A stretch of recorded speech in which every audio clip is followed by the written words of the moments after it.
السلام عليكم ورحمة الله وبركاته. بسم الله الرحمن الرحيم. الحمد لله حمد الشاكرين، والصلاة والسلام على سيد المرسلين نبينا محمد بن عبد الله وعلى آله وصحبه ومن اهتدى بهداه إلى يوم الدين. أما بعد. সমস্ত প্রশংসা, গুণগান, তারিফ এবং স্তুতি সেই মহান রাজাধিরাজ মহাশক্তির আধার মহাপরাক্রমশালী আল্লাহ সুবহানাহু ওয়া তাআলা নিমিত্তে পেশ করছি, যিনি আমাদেরকে এই অনলাইনে ইসলামী শরিয়া কোর্সের আজকের এই ফিকার ক্লাসে উপস্থিত হওয়ার তৌফিক এনায়েত করেছেন। আসুন আমরা হৃদয়ের গহীন থেকে সেই মহান রব্বুল আলামিনের দরবারে কালিমাতুশ শুকর তথা কৃতজ্ঞতা বাণী উচ্চারণ করি। সকলেই পড়ি আলহামদুলিল্লাহ। অতঃপর সালাত সালাম ও অবারিত শান্তির ধারা বর্ষিত হোক সর্বকালের সর্বশ্রেষ্ঠ মহামানব, জাতি ধর্ম বর্ণ গোত্র শেষে সকল মানুষের সর্বোৎকৃষ্ট অনুসরণ এবং অনুকরণীয় মহান আদর্শ খাতামুন নবিয়্যিন নবী মুহাম্মদ রাসূলুল্লাহ সাল্লাল্লাহু আলাইহি ওয়াসাল্লামের প্রতি আসুন আমরা হৃদয়ের সবটুকু ভালোবাসা উজাড় করে সেই প্রিয় নবীর প্রতি সালাত ও সালাম পেশ করি। সকলে পড়ি সাল্লাল্লাহু আলাইহি ওয়াসাল্লাম। প্রাণপ্রিয় দর্শক শ্রোতা, দিনী ভাই এবং বোনেরা, আমাদের সাথে এই মুহূর্তে যারা লাইভে অংশগ্রহণ করেছেন সবাইকে আমি জানাচ্ছি অনেক অনেক প্রীতি, শুভেচ্ছা এবং মোবারকবাদ। সেই সাথে দোয়া করছি রব্বুল আলামিন যেন আমাদেরকে দ্বীনের বিশুদ্ধ জ্ঞান অর্জন করে সে আলোকে জীবন পরিচালনা করার তৌফিক দান করেন। আল্লাহুম্মা আমিন। ক্লাসের সূচনাতেই আপনাদের কাছে অনুরোধ জানাবো, আপনারা দয়া করে আজকের এই লাইভটিকে শেয়ার করে দিন বা বন্ধুদেরকে ক্লাসে অংশগ্রহণ করার জন্য ইনভাইট করুন। আর পাশাপাশি আমার আওয়াজ শুনতে বা আমাকে দেখতে কোনো সমস্যা হচ্ছে কিনা দয়া করে কমেন্টে উল্লেখ করুন। আল্লাহ তাআলা আপনাদের সবাইকে জাযায়ে খায়র দান করুন। আল্লাহুম্মা আমিন। প্রাণপ্রিয় দর্শক শ্রোতা, দিনী ভাই এবং বোনেরা, আজকে আমরা আমাদের দৈনন্দিন জীবনের সাথে রিলেটেড খুবই গুরুত্বপূর্ণ একটি বিষয় নিয়ে আলোকপাত করার প্রয়াস পাব ইনশাআল্লাহ। সে বিষয়টি হচ্ছে পেশাব পায়খানা করার পরে শৌচকার্য করা সংক্রান্ত বিষয়। পেশাব পায়খানা করার পরে মানে ইস্তিনজা বা কুলুক ব্যবহার এবং শৌচকার্য সম্পর্কে ইসলামের দৃষ্টিভঙ্গি কী বা ইসলাম আমাদেরকে কী ধরনের আদব কায়দা শিক্ষা দিয়েছেন আমরা সেগুলো ইনশাআল্লাহ আলোকপাত করার চেষ্টা করব ইনশাআল্লাহ তাআলা। প্রিয় দর্শক শ্রোতা বন্ধুগণ, আমরা ইতিপূর্বে পাক পবিত্রতা সম্পর্কে ইসলামের গুরুত্ব সম্পর্কে আলোচনা করেছি। সে সাথে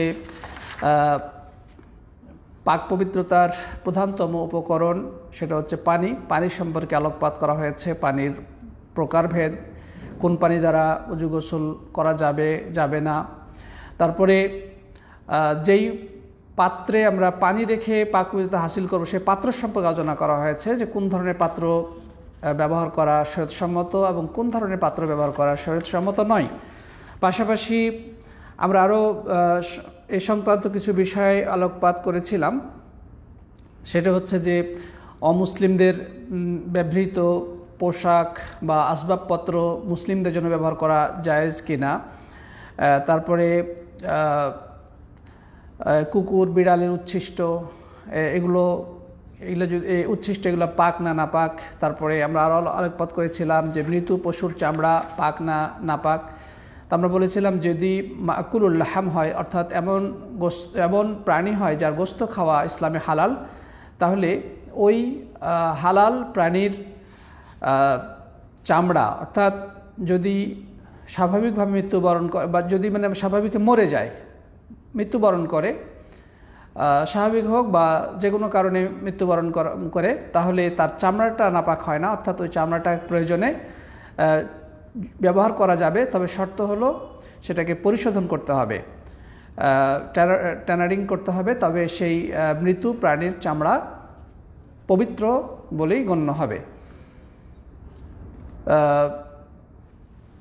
যেমন গরুর চামড়া, বা ছাগলের চামড়া ইত্যাদি, যদিও সেটা স্বাভাবিকভাবে তাকে জবাই করা হয়নি, বরং হয়তো বা কোনো কারণে মারা গেছে। কিন্তু মারা গেলে তার গোশত খাওয়া না জায়েজ হলেও তার চামড়াটা প্রয়োজনে খালিয়ে নিয়ে সেটা পরিশোধন করে প্রয়োজনীয় কাজে ব্যবহার করা জায়েজ রয়েছে, সেটা পবিত্র। কিন্তু যেই প্রাণীটা আদতে হারাম, যে প্রাণীটা খাওয়া জায়েজ নেই, সেই প্রাণীটার চামড়াও ব্যবহার করা জায়েজ নেই, সেটা যতই টার্নিং করা হোক না কেন বা পরিশোধন করা হোক না কেন, এতে তা পবিত্র হবে না। যেহেতু ওই জিনিসটাই নাপাক, কিন্তু সেহেতু তার ওইটা মারা গেলে তার চামড়াটাও নাপাক হিসেবেই ধর্তব্য হবে। তারপরে আমরা আরও কিছু বিষয়ে আলোকপাত করেছিলাম যে সকল মৃত প্রাণী নাপাক, তবে কয়েকটা জিনিস নাপাক নয়। যেমন মানুষ নাপাক নয়, মুসলিম ও মুসলিম সর্বাবস্থায় তার বাহ্যিক বডিটা যদি তার মধ্যে নাপাকি না থাকে তবে সেটা নাপাক হিসেবে গণ্য হবে না, বরং তা পবিত্র হিসেবেই গণ্য হবে। তারপর মাছ বা এমন প্রাণী যার মধ্যে রক্ত প্রবাহিত নয়, যেমন মাছি, ফড়িং ইত্যাদি, এগুলো নাপাক নয়। মৃত প্রাণীর চুল এবং পশম পবিত্র, এগুলা বুননের কাজে বা সুতা বানিয়ে বিভিন্ন প্রয়োজনীয় কাজে ব্যবহার করা জায়েজ রয়েছে। তো এই বিষয়গুলো আমরা বিগত ক্লাসগুলোতে আলোচনা করেছিলাম। তো আজকে আমরা আরেকটি বিষয়ে আলোকপাত করার চেষ্টা করব ইনশাআল্লাহ তাআলা, সেটি হচ্ছে ইস্তিনজা, কুলুব এবং শৌচ কার্যের আদবসমূহ। বিষয়টি আমাদের একেবারে পার্সোনাল লাইফের সাথে সম্পৃক্ত এবং দৈনন্দিন জীবনে আমরা এর প্রয়োজন অনুভব করি। তাই আসুন এই ব্যাপারে ইসলাম আমাদেরকে কি নির্দেশনা দিয়েছে আমরা সেই বিধান আমরা জানার চেষ্টা করব। প্রিয় সাথী বন্ধুগণ, প্রথমে আমরা যে জিনিসটি বলবো সেটা হচ্ছে যে আমরা বাংলা যেটাকে বলি শৌচ কার্য, সেটাকে আরবিতে বলা হয়েছে ইস্তিনজা অথবা ইস্তিজমার। ইস্তিনজা মানে হচ্ছে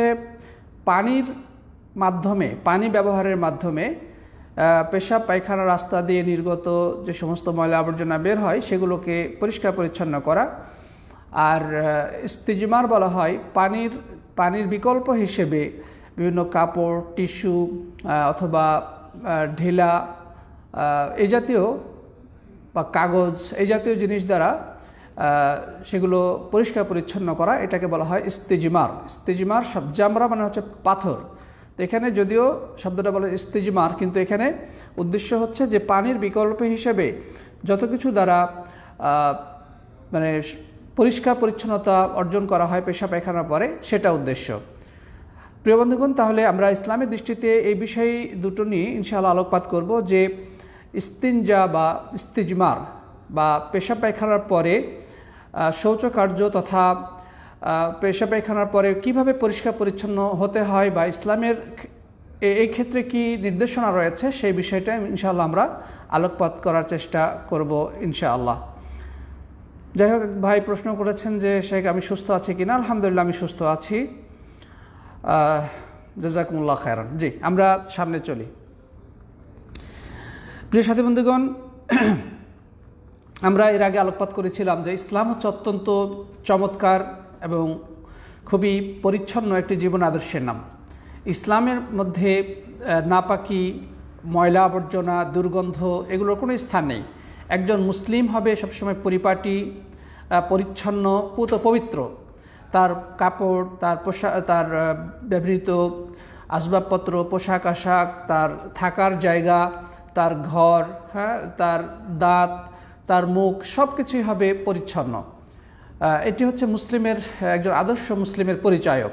সুতরাং পেশাব পায়খানার মতো একটি দৈনন্দিন জীবনের ক্ষেত্রে যদি পেশাব পায়খানাকে ভালোভাবে পরিষ্কার না করা হয়, স্বভাবতই এটা নোংরামি হিসেবে পরিগণিত হয়, দুর্গন্ধ ছড়ায়, এটা মানুষের শরীরে নানা ধরনের অসুখ বিসুখের সৃষ্টি করে। এই জন্য ইসলাম এ বিষয়ের প্রতি যথেষ্ট গুরুত্ব আরোপ করেছে। তাছাড়া দুর্গন্ধ মানুষ পেলে সবাই তার থেকে দূরে থাকে, দুর্গন্ধ মানুষ অপছন্দ করে, ঘৃণা করে। তো এই কারণে ইসলাম মানে সুস্থ রুচি সম্পন্ন একজন ব্যক্তিত্ব গড়ার উদ্দেশ্যে এই ক্ষেত্রে চমৎকার নির্দেশনা দিয়েছে। আসুন আমরা এই ব্যাপারে ইসলামের বিষয়গুলো, ইসলামের নিয়মকানুনগুলো দেখে নিই। প্রথমত আমরা যে জিনিসটি বলবো যে পেশাব পায়খানা করার পরে পরিচ্ছন্নতা অর্জন করা, পেশাব পায়খানার পরে ক্লিন হওয়া বা পরিষ্কার পরিচ্ছন্নতা অর্জন করা, এটির বিধান হচ্ছে ওয়াজিব, অর্থাৎ এটা অপরিহার্য।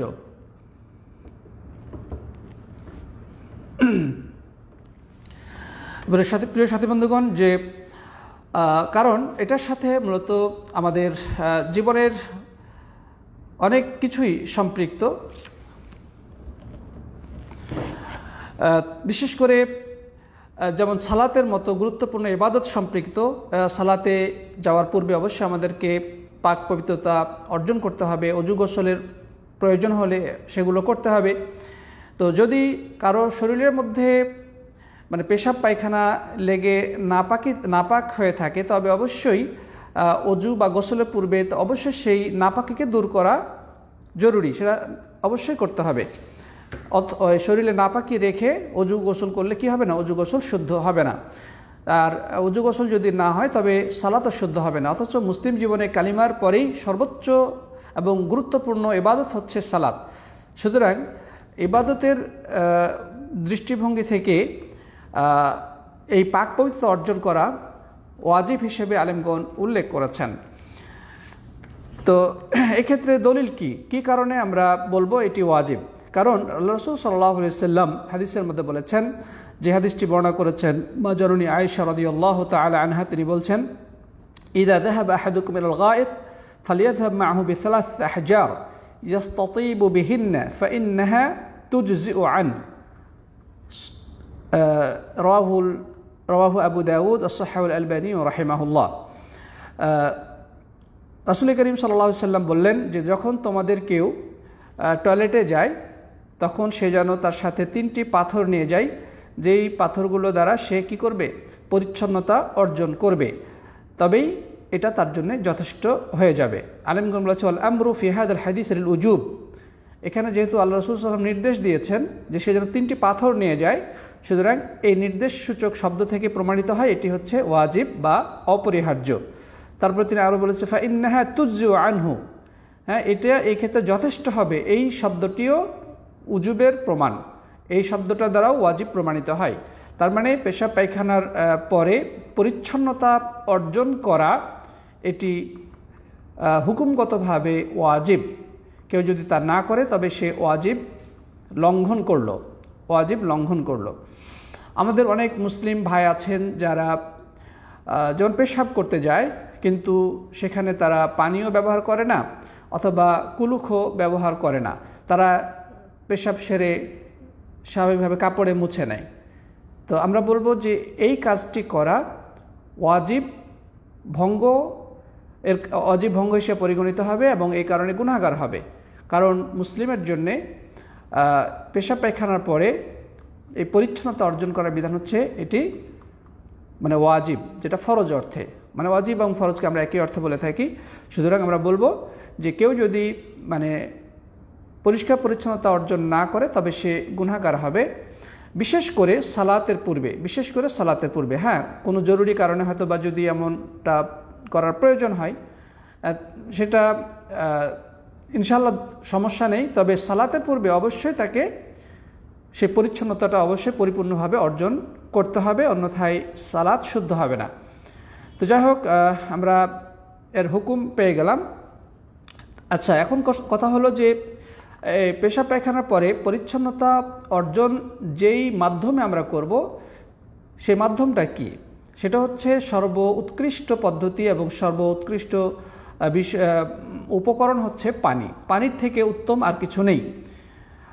এরপরে পানি যদি না পাওয়া যায়, পানির বিকল্প হিসেবে তখন এই ঢিলা কুলুক তথা টিস্যু, কাপড়ের টুকরো, মাটি বা পাথর ইত্যাদি।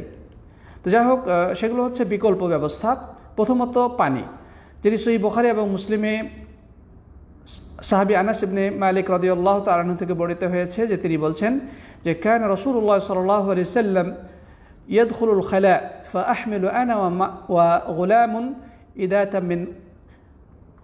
ইদাতাম মিন মা ওয়া আনাজাহ ওয়া হিয়া আল-আসা। আনাস বিন মালিক বলছেন যে আল্লাহ নবী সাল্লাল্লাহু আলাইহি ওয়াসাল্লাম যখন টয়লেটে গমন করতেন তখন আমি এবং আরেকটা বাচ্চা পানির পাত্র এবং একটা লাঠি সাথে করে নিয়ে যেতাম। পানির পাত্র অর্থাৎ আনাস রাদিয়াল্লাহু তাআলা তিনি নিজেও ছোট বাচ্চা ছিলেন, তিনি যাকে বলা হয় খাদিম রাসূলুল্লাহ সাল্লাল্লাহু আলাইহি ওয়াসাল্লাম, আল্লাহ রাসূলের খাদিম। তো নবী আকরাম সাল্লাল্লাহু আলাইহি ওয়াসাল্লাম এর খেদমতের একটা অংশ হিসেবে তিনি যখন টয়লেটে গমন করতেন তখন ছোট বাচ্চা এবং সাথে আরেকজন বাচ্চা তারা দুইজনে কি করতেন, মানে একটা পানির পাত্র এবং একটা লাঠি সাথে করে নিয়ে যেতেন। তাহলে এখান থেকে বোঝা গেল যে পানি হচ্ছে সর্বোত্তম মাধ্যম টয়লেট সারার পরে পরিচ্ছন্নতা অর্জনের ক্ষেত্রে, এবং এটি সহিহ বুখারী মুসলিমের হাদিস থেকে প্রমাণিত। আচ্ছা, তারপরে পানির বিকল্প হচ্ছে ঢিলা কুলুপ ইত্যাদি। তো এখন কথা হচ্ছে যে আমরা কোন কোন বস্তু দ্বারা ঢিলা কুলুপ নিব বা নিতে পারি। তো যাই হোক, এর আগে আমরা বলবো যে ঢিলা কুলুপের ব্যাপারেও হাদিস রয়েছে, যেটি আমরা ইতিপূর্বে উল্লেখ করেছি। যে হাদিসটি আবু দাউদে মাজরুন আয়েশা থেকে বর্ণিত হয়েছে সহিহ সনদে। তিনি বলছেন যে রাসূল করিম সাল্লাল্লাহু আলাইহি ওয়াসাল্লাম বলেছেন, ইজা যাহাবা আহাদুকুম ইলাল গায়েত, যখন তোমাদের কেউ টয়লেটে যায়, ফালিয়াযহাব মাআহু বিসালাসি আহজার ইয়াস্তাতিবু বিহিন্না, সে যেন সাথে করে নিয়ে যায় 3টি পাথর যেগুলো দ্বারা সে পরিচ্ছন্নতা অর্জন করবে। ফাইন্নাহা তুজজিউ আনহু, তাহলে এই 3টা পাথরই তার জন্য কি হবে, যথেষ্ট হবে। এই হাদিস থেকে মানে পরিচ্ছন্নতা অর্জনের উজুব প্রমাণিত হয়, পাশাপাশি মানে ঢিলা কুলুপ ব্যবহারেরও বৈধতা প্রমাণিত হয়। প্রিয় সাথী বন্ধু, এখন কথা হচ্ছে যে কোন কোন বস্তু দ্বারা আমরা ঢিলা কুলুপ নিতে পারি। এক্ষেত্রে কথা হচ্ছে যে আমরা নিতে পারি যেমন কোনো টিস্যু, বর্তমানে অনেকেই টিস্যু ব্যবহার করেন, টয়লেট টিস্যু ইউজ করেন, অথবা কাপড়ের টুকরা, অথবা কাঠ, অথবা পাথর, অথবা মাটির ঢিলা ইত্যাদি।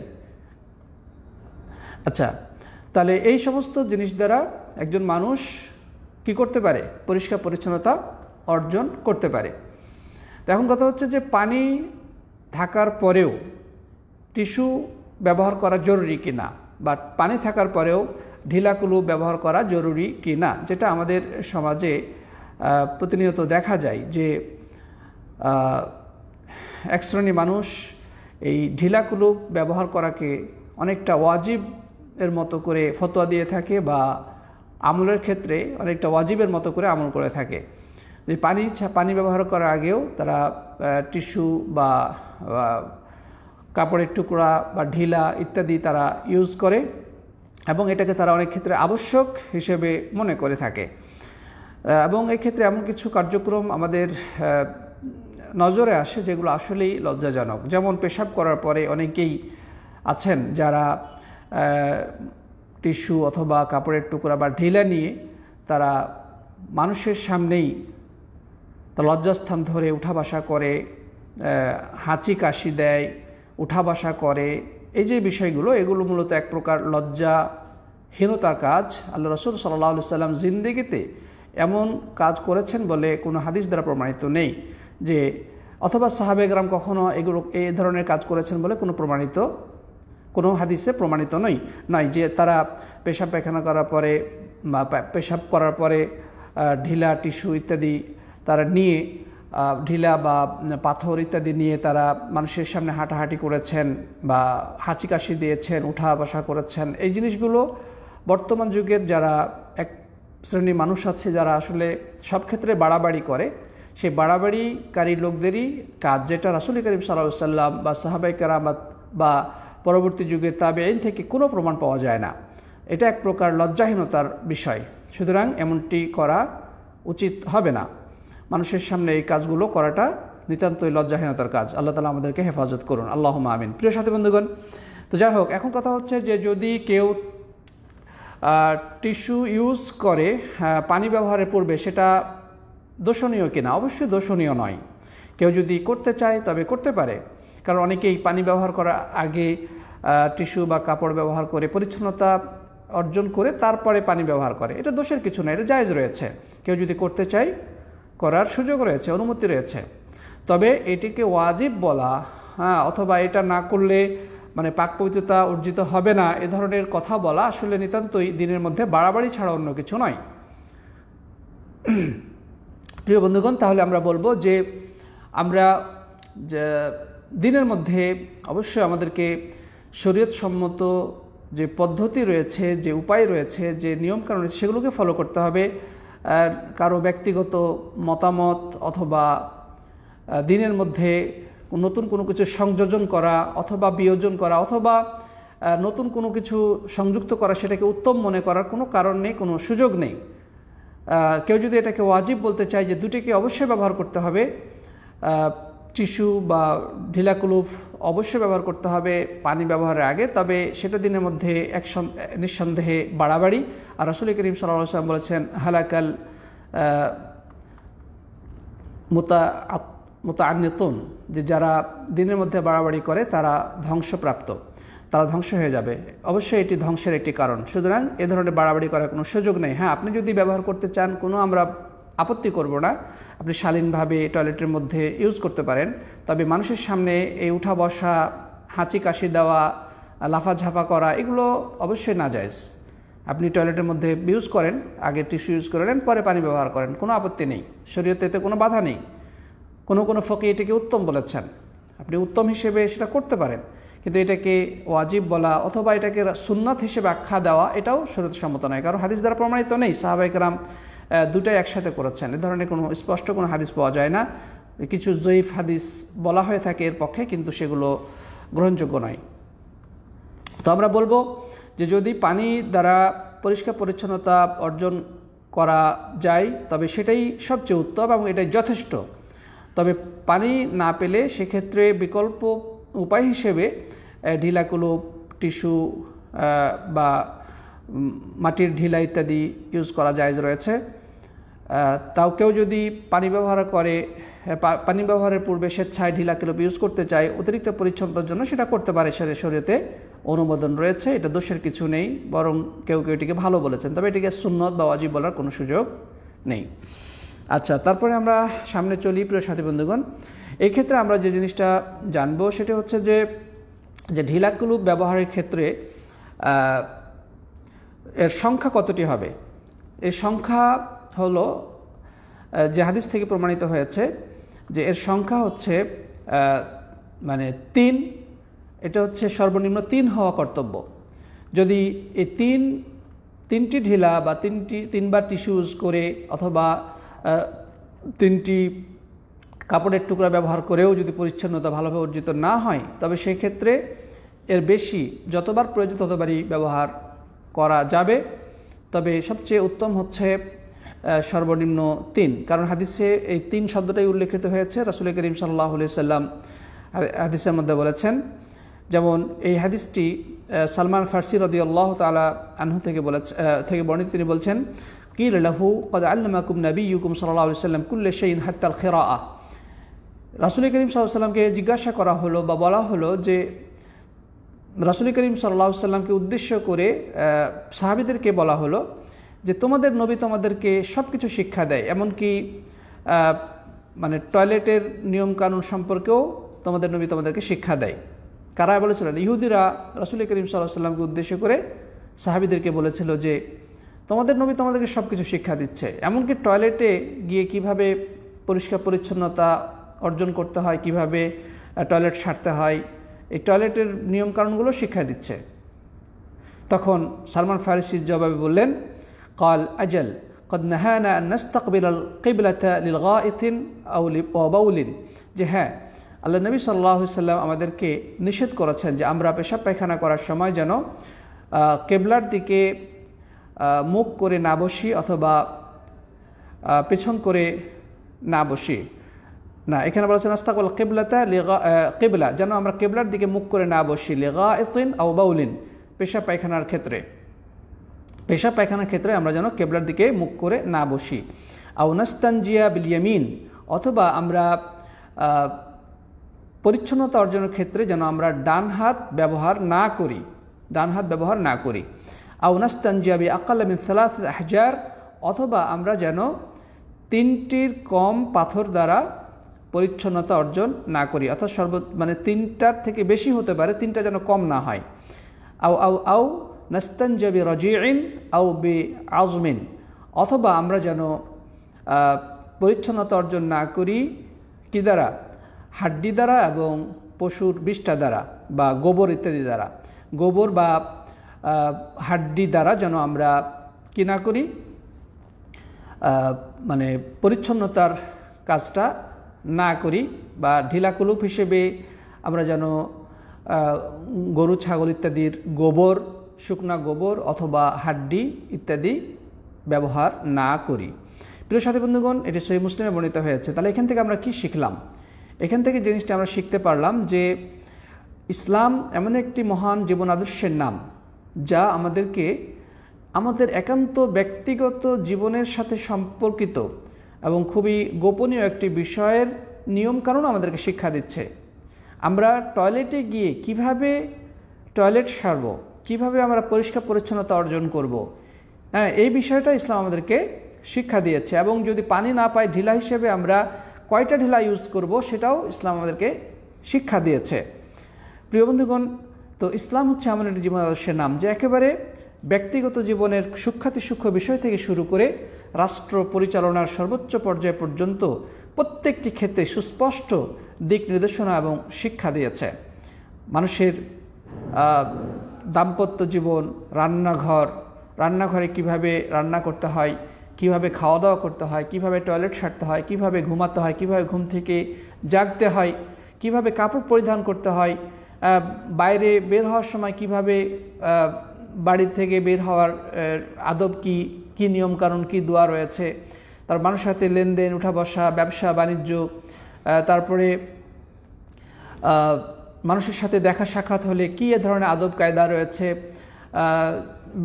ইত্যাদি। জীবনের প্রত্যেকটি ক্ষেত্রেই ইসলামের চমৎকার সুস্পষ্ট দিক নির্দেশনা রয়েছে।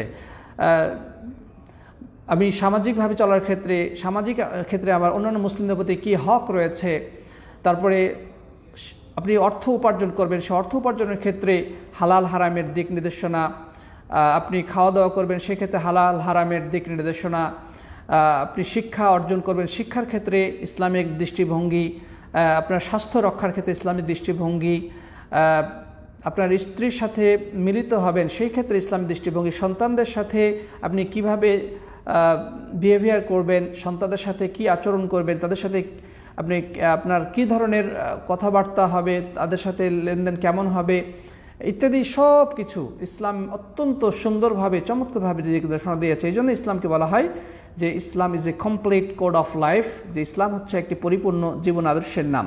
তো যাই হোক, আমরা সালমান ফারিসি রাদিয়াল্লাহু তাআলা আনহুর এই হাদিস থেকে এই বিষয়টি জানতে পারলাম, এবং এই বিষয়টি ইসলামের নবী মুহাম্মদ সাল্লাল্লাহু আলাইহি সাল্লাম সাহাবীদেরকে যেভাবে প্রত্যেকটি জিনিস হাতে কলমে শিক্ষা দিতেন, এগুলো দেখে ইহুদিরা আশ্চর্য হয়ে জিজ্ঞাসা করেছিল যে তোমাদের নবী সব কিছু শিক্ষা দিচ্ছে তোমাদেরকে, টয়লেটের নিয়মকানুনও শিক্ষা দিচ্ছেন। তখন সালমান ফারিসি জবাবে বললেন যে হ্যাঁ, তিনি আমাদেরকে সব কিছু শিক্ষা দেন, তিনি আমাদেরকে শিক্ষা দিয়েছেন যেন আমরা টয়লেট সারার সময় কেবলাকে সামনে নিয়ে না বসি, পেশাব পায়খানা না করি। তারপর তিনি আমরা বলেছেন যখন পরিষ্কার পরিচ্ছন্নতা অর্জন করব তখন যেন আমরা ডান হাত ব্যবহার না করি। তারপরে আমরা পানির বিকল্প হিসেবে যখন আমরা ঢিলা কুলুপ ব্যবহার করব সেই ক্ষেত্রে যেন আমরা গরু ছাগল ইত্যাদির গোবরকে, শুকনা গোবর ব্যবহার না করি, হাড্ডি ইত্যাদি ব্যবহার না করি। প্রিয় বন্ধুগণ, তাহলে এই হাদিস থেকে আরেকটি বিষয় আমাদের সামনে চলে আসলো, সেটা হচ্ছে যে কোন কোন জিনিস দ্বারা ঢিলা কুলুপ নেওয়া যাবে না, বা কোন কোন জিনিস দ্বারা পেশাব পায়খানা পরে পরিচ্ছন্নতা অর্জন করা জায়েজ নেই। তো এই হাদিস থেকে আমরা যেটা পাচ্ছি যে পেশাব পায়খানার পরে যখন আপনি পরিচ্ছন্নতা অর্জন করবেন তখন সেক্ষেত্রে আপনি ঢিলা কুলুপ ইউজ করবেন ঠিক, কিন্তু যে জিনিসগুলো থেকে আপনি বিরত থাকবেন সেগুলো হচ্ছে গরু ছাগল বা উট ইত্যাদির যে শুকনো গোবর সেগুলো থেকে আপনি দূরে থাকবেন এবং হাড্ডি থেকে দূরে থাকবেন। এবং এটার কারণ অন্য হাদিসে বর্ণিত হয়েছে, যে হাদিসটি আব্দুল্লাহ ইবনে মাসউদ রাদিয়াল্লাহু তাআলা আনহু বর্ণনা করেছেন। তিনি বলেছেন যে রাসূল করিম সাল্লাল্লাহু আলাইহি ওয়াসাল্লাম বলেছেন, লা তাস্তানজু বির-রাউথি ওয়ালা বিল-ইযাম ফাইন্নাহু যাদু ইখওয়ানিকুম মিনাল জিন, সাহাহুল আলবানী রাহিমাহুল্লাহ ফি সুনান তিরমিজি। এই হাদিসটির অর্থ হলো যে নবী আকরাম সাল্লাল্লাহু আলাইহি ওয়াসাল্লাম বলছেন যে তোমরা গোবর এবং হাড্ডি দ্বারা ঢিলাকুলুপ নিবে না, কারণ এগুলো তোমাদের ভাই জিনদের পাথেয়।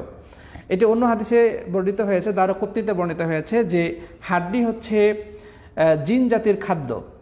আমরা বিভিন্ন গোশত খেয়ে যে হাড্ডিটা ফেলে দেই, সেই হাড্ডিটা জিনদের খাবার। আর গোবর হয়েছে গোবর হচ্ছে জিনদের প্রাণীদের খাবার, যেটি দারকুতনিতে বর্ণিত হয়েছে। প্রিয় বন্ধুগণ, তাহলে এই যে হাড্ডি বা গোবর আমরা পেলাম, এগুলো হচ্ছে জিনদের আমাদের ভাই, তারাই আমাদের একটা মানে ভিন্ন প্রজাতির ভাই, তাই না? জিন, এই জিন জাতিরা আমাদের এই হাড্ডিগুলো তারা খেয়ে থাকে। আর এই যে গোবর, গরু ছাগলের যে গোবর, এগুলো তাদের প্রাণীকুল খেয়ে থাকে। সুতরাং টয়লেট ব্যবহারের পরে এই সমস্ত জিনিস ব্যবহার থেকে দূরে অবশ্যই থাকতে হবে, এগুলো ব্যবহার করা জায়েজ নেই।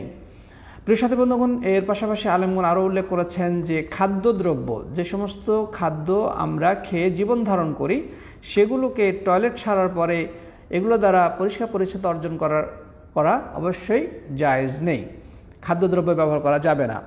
পাশাপাশি মানে আল্লাহ সুবহানাহু ওয়া তাআলার নাম লেখা রয়েছে, কোরআনে আয়াত লেখা রয়েছে, হাদিস লেখা রয়েছে, দোয়া লেখা রয়েছে, এই জাতীয় কোনো কাগজ ব্যবহার করা জায়েজ নেই।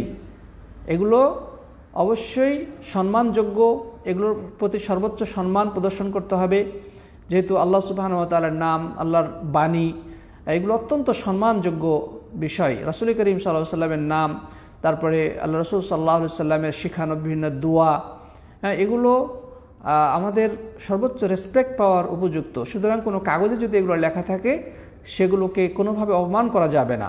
সেগুলো দ্বারা টয়লেট সারার পর পরিচ্ছন্নতা অর্জন করার প্রশ্নই ওঠে না, এটা সম্পূর্ণ নাজায়েজ। এবং কেউ যদি জেনে বুঝে করে, তবে সে মারাত্মক গুনাহগার হিসেবে পরিগণিত হবে। আর যদি কেউ এই কোরআন হাদিসের লেখা এই সমস্ত পেপার অথবা আল্লাহর নাম লেখা কোনো পেপারকে অপমান হিসেবে, এগুলাকে তুচ্ছ মনে করে, সে ইসলাম থেকে বের হয়ে যাবে। কারণ কোরআন হাদিসকে সে অপমান করলো, আল্লাহ এবং রাসূলকে অপমান করলো। তো যাই হোক, কোনো ব্যক্তি অজ্ঞতাবশ যদি করে ফেলে, তার উচিত আল্লাহর কাছে তওবা করে ফেলা। কিন্তু জেনে বুঝে কোনো পত্রিকায় ধরেন যে সূরা লেখা রয়েছে, অথবা বিসমিল্লাহ লেখা রয়েছে, অথবা আল্লাহর নাম লেখা রয়েছে, অনেকেই আছে যে এগুলোকে বিভিন্ন কাজে ব্যবহার করে, এগুলো ঠিক না। অনেকে এগুলোর উপরে রেখে পাতিল রাখে। যেমন কিছু কিছু পত্রিকায়, অবশ্যই এটা আরব দেশের পত্রিকা হতে পারে বা আমার দেশেও হতে পারে, যদি ভিনদেশি শব্দেও আল্লাহ তাআলার নাম লেখা থাকে, সেটাও সম্মানযোগ্য। পত্রিকায় আল্লাহর নাম লেখা থাকে, অনেক সময় যেমন আব্দুল্লাহ, কারো নাম লিখতে গিয়েও সেখানে আল্লাহর নামটা চলে আসতেছে। আব্দুর রহমান লেখা আছে হয়তো পত্রিকায়, কিন্তু সেখানেও আর রহমান, এটা আল্লাহর নাম চলে আসলো। তাহলে যে মোট কথা আমরা বলবো যে যে সমস্ত পেপার পত্রিকায় আল্লাহর নাম লেখা রয়েছে, অথবা দোয়া, হাদিস বা রাসূল করিম সাল্লাল্লাহু আলাইহি ওয়াসাল্লামের নাম ইত্যাদি কিছু যদি লেখা থাকে, তবে সেটা অবশ্যই আমাদের রেসপেক্ট পাওয়ার উপযুক্ত, সম্মান পাওয়ার উপযুক্ত। এগুলো পুত পবিত্র, এগুলোকে আমাদের সংরক্ষণ করতে হবে। যেখানে সেখানে ডাস্টবিনে, ময়লা ডাস্টবিন যেখানে সেখানে ফেলে দেওয়া উচিত নয়।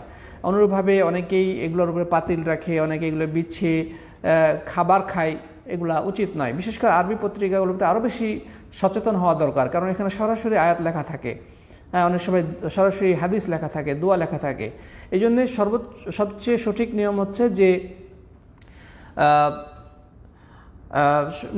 লিখিত এই সমস্ত পেপার ব্যবহার না করা, বরং সাধারণভাবে যে সমস্ত টয়লেট টিস্যু রয়েছে সেগুলো ইউজ করা যেতে পারে। আচ্ছা প্রিয় বন্ধুগণ, তাহলে আমরা বিষয়গুলো আসলে বুঝতে পেরেছি যে কোন বস্তু দ্বারা আমরা কুলুপ ব্যবহার করতে পারি আর কোন বস্তু দ্বারা কুলুপ ব্যবহার করতে পারবো না বা এগুলো নাজায়েজ, সেই বিষয়গুলো আশা করি আমরা বুঝতে পেরেছি। প্রিয় বন্ধুগণ, এই পর্যায়ে আমরা যে বিষয়টি জানবো সেটি হচ্ছে যে ইসলামের দৃষ্টিতে শৌচকার্য করার যে আদব রয়েছে, কতগুলো বিধিবিধান রয়েছে, নিয়মকানুন রয়েছে, সেগুলো সম্পর্কে আমরা এখন জানব। আমরা জানলাম যে কোন কোন বস্তু দ্বারা কুলুপ নেওয়া যাবে না ইত্যাদি, কিন্তু মানে পেশাব পায়খানার পরে পরিচ্ছন্নতার ক্ষেত্রে কিছু আদব কায়দা ইসলাম আমাদেরকে শিক্ষা দিয়েছে। সেই আদব কায়দাগুলো সম্পর্কে আমাদের জানাটা অত্যন্ত জরুরি।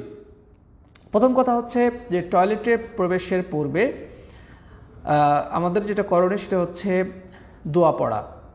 টয়লেটে প্রবেশের পূর্বে দোয়া পড়া, এটা হচ্ছে সুন্নত। আর সে দোয়াটা কি? রাসূল করিম সাল্লাল্লাহু আলাইহি ওয়াসাল্লাম তিনি এই ক্ষেত্রে দুইটা দোয়া শিক্ষা দিয়েছেন। প্রথম দোয়া হচ্ছে বিসমিল্লাহ। এরপর দ্বিতীয় দোয়া হচ্ছে আল্লাহুম্মা ইন্নী আউযু বিকা মিনাল খুবুসি ওয়াল খাবাইস। আমরা অনেকেই শুধু লাস্টের দোয়াটা পড়ি, আল্লাহুম্মা ইন্নী আউযু বিকা মিনাল খুবুসি ওয়াল খাবাইস, অনেকে বিসমিল্লাহ পড়ি না। অথচ তিরমিজিতে আলী বিন আবি তালিব রাদিয়াল্লাহু তাআলা থেকে বর্ণিত হয়েছে, তিনি বলছেন যে আন্না রাসূলুল্লাহ সাল্লাল্লাহু আলাইহি ওয়াসাল্লাম قال, যে রাসূল করিম সাল্লাল্লাহু আলাইহি ওয়াসাল্লাম ইরশাদ করেছেন যে সিত্রু মা বাইনা আ'য়ুনিল জিন্নি ওয়া আওরাতি বনি আদম ইযা দাখালা আহাদুকুমুল খালা আন ইয়াকুলা বিসমিল্লাহ, যে আদম সন্তান যখন টয়লেটে প্রবেশ করে যদি সে বিসমিল্লাহ পড়ে, এটা জিনের দৃষ্টি থেকে সতর হয়ে যায় বা দিনের দৃষ্টি থেকে নিজের সতর্ক সে সংরক্ষণ করতে পারে। প্রিয় বন্ধুগণ, অর্থাৎ যদি কেউ টয়লেটে ঢোকার সময় বিসমিল্লাহ পড়ে, তবে জিনেরা তার সতর দেখতে পায় না। সিত্রু মা বাইনা আ'য়ুনিল জিন্নি ওয়া আওরাতি বনি আদম, বনি আদমের লজ্জাস্থান এবং জিনদের দৃষ্টির মাঝে পর্দা পড়ে যায়। ইযা দাখালা আহাদুকুমুল খালা, যখন কেউ টয়লেটে প্রবেশ করে, আন ইয়াকুলা বিসমিল্লাহ পড়ার মাধ্যমে। অর্থাৎ যখনই আপনি বিসমিল্লাহ পড়ে টয়লেটে প্রবেশ করলেন, তখন জিনেরা আর বনি আদমের লজ্জাস্থান দেখতে পায় না। সুতরাং এই হাদিস থেকে প্রমাণিত হলো টয়লেটে প্রবেশ করার পূর্বে বিসমিল্লাহ পাঠ করতে হবে। এটি তিরমিজিতে বর্ণিত হয়েছে এবং শেখ আলবানী এটিকে সহিহ বলেছেন। আর দ্বিতীয় যে দোয়া, সেটি সহিহ বুখারী মুসলিমে বর্ণিত হয়েছে।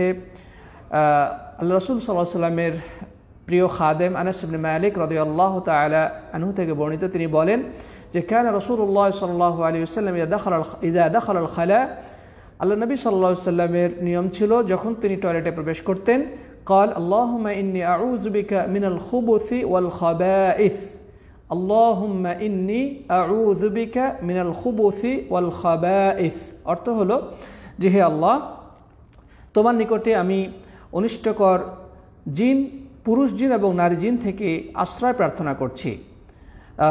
খুবুস মানে হচ্ছে নিকৃষ্ট এবং দুষ্ট প্রকৃতির যে সমস্ত পুরুষ জিন, আর খাবায়েস মানে হচ্ছে দুষ্ট প্রকৃতির নারী জিন।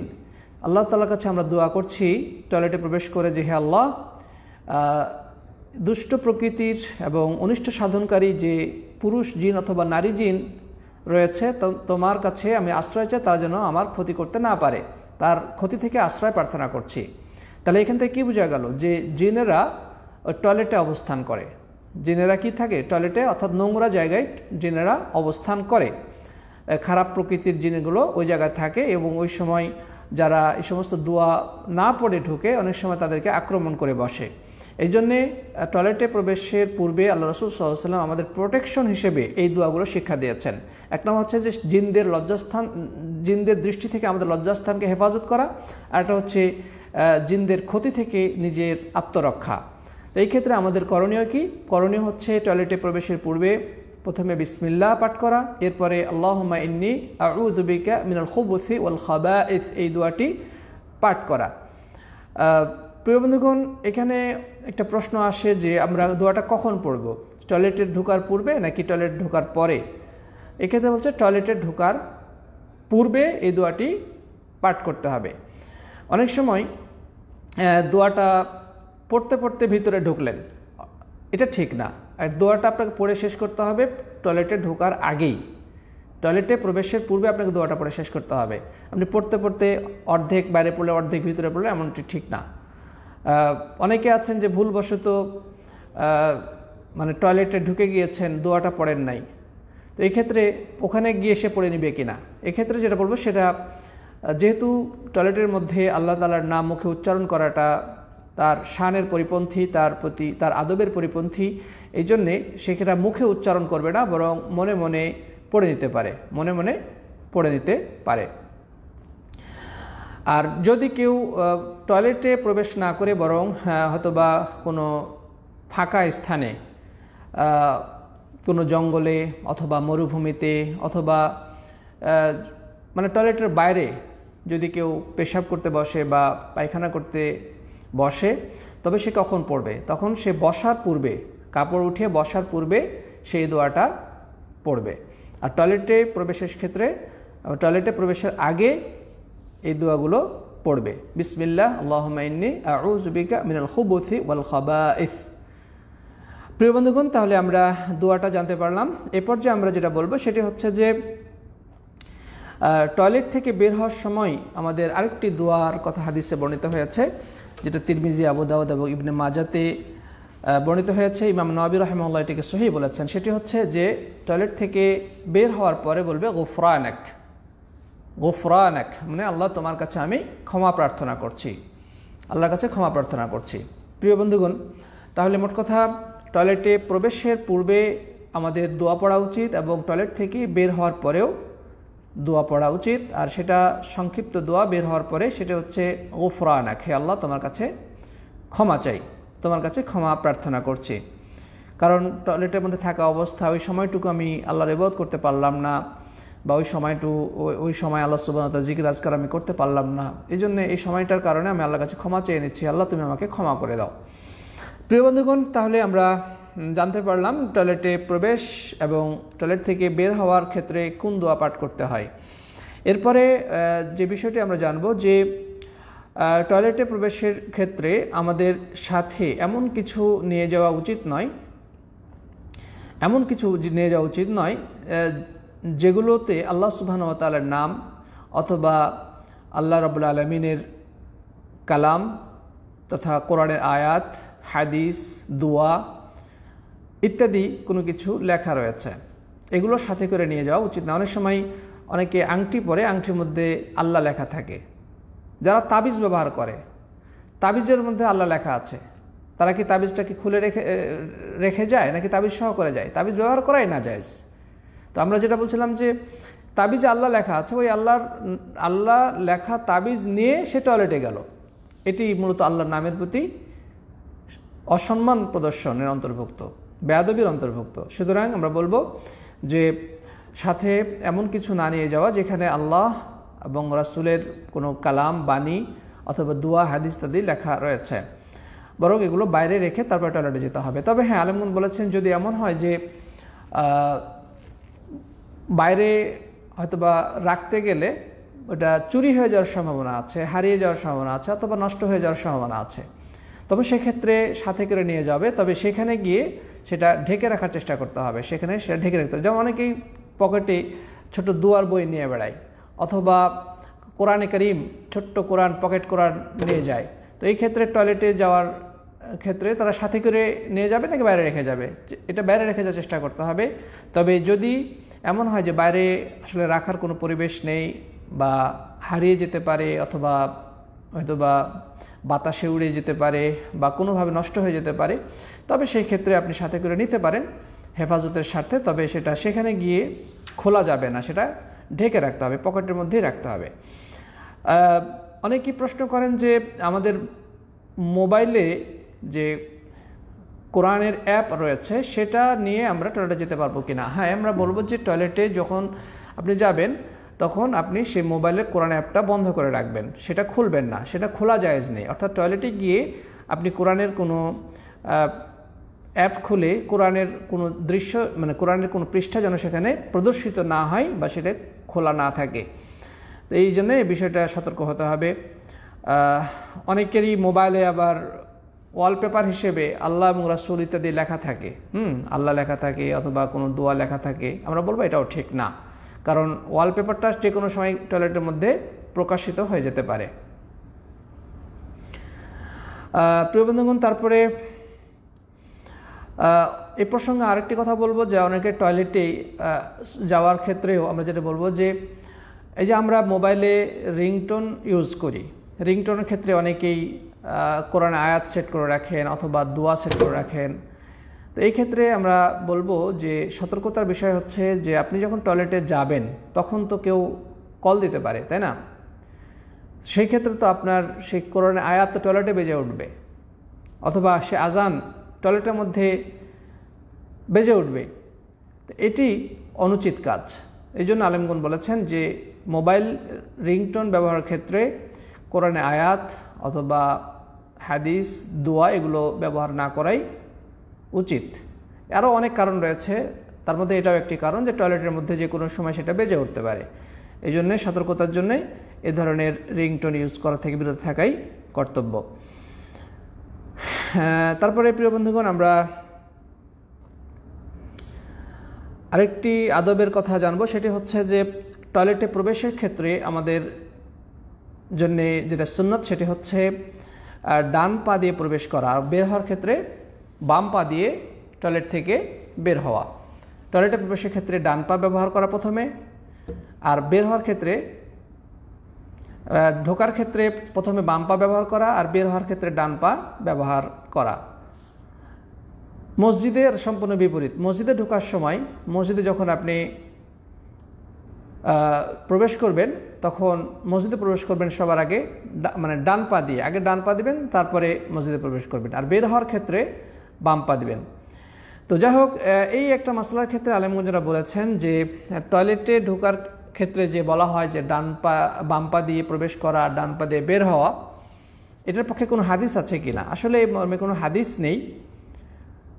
তবে ওই মসজিদের হাদিসের উপরে কিয়াস করে আলেমগণ এই কথা বলেছেন যে মসজিদ হচ্ছে সম্মানিত স্থান, আল্লাহর কাছে সবচেয়ে প্রিয় স্থান হচ্ছে মসজিদ। সুতরাং এই মসজিদে প্রবেশ করার ক্ষেত্রে যেহেতু ডান পা দিয়ে প্রবেশ করতে হয়, বের হওয়ার ক্ষেত্রে বাম পা ব্যবহার করতে হয়, তো সেই ক্ষেত্রে সে আলোকে যখন টয়লেট যেটা হচ্ছে নাপাক এবং নোংরা স্থান, তো ওটার উপরে কিয়াস করে আলেমগণ বলেছেন যে টয়লেটটার বিপরীতটা করতে হবে।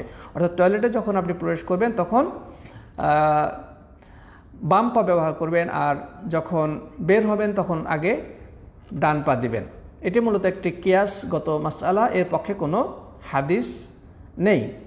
তার মানেটা হলো আপনি যদি আর ব্যতিক্রমও করেন কোনো গুনাহ নেই, এটা উত্তম, সর্বোচ্চ বলা যায় এটা হচ্ছে উত্তম।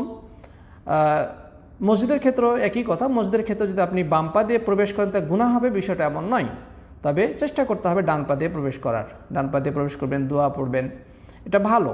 তবে এটা কেউ যদি ভুলবশত না করে অথবা তাড়াহুড়ার কারণে হাতে খেয়ালই করলো না, ইনশাআল্লাহ দোষের কিছু নেই, না গুনাহ হবে না ইনশাআল্লাহ। তো সাথী বন্ধুগণ, আমরা আরেকটু সামনে চলি। সেটি হচ্ছে যে টয়লেটে ঢোকার টয়লেট করার ক্ষেত্রে কেবলার দিকে মুখ করা বা কেবলাকে পেছনে নিয়ে বসা জায়েজ নেই, একান্ত অপরিহার্য অবস্থা ছাড়া। জরুরি অবস্থা হলে ভিন্ন কথা, কিন্তু সাধারণভাবে টয়লেটে প্রবেশের ক্ষেত্রে যখন টয়লেট সারবেন তখন কেবলাকে সামনে নিয়ে বসবেন না বা পেছনে ফিরে বসবেন না, এটি কেবলার প্রতি সম্মান প্রদর্শনের অন্তর্ভুক্ত। এবার আবু আইয়ুব আনসারী থেকে বর্ণিত হয়েছে, তিনি বলছেন যে নবী করিম সাল্লাল্লাহু আলাইহি ওয়াসাল্লাম বলেছেন, ইযা আতাইতুমুল গায়তা ফালা তাস্তাকবিলুল কিবলাতা ওয়ালা তাস্তাদবিরুহা ওয়ালাকিন শাররিকু ওয়া গাররিবু, যে তোমরা যখন টয়লেটে প্রবেশ করবে তখন তোমরা কেবলাকে সামনে নিয়ে অথবা পেছনে ফিরে বসবে না, কিন্তু তোমরা পূর্ব এবং পশ্চিম দিকে মুখ করবে। বিষয়টা কেমন? পূর্ব পশ্চিম দিকে মুখ করবে মানে এটা কি? তার মানেটা হলো এই হাদিসটা যে প্রসঙ্গ যখন বলা হয়েছে সেই দিকটা ছিল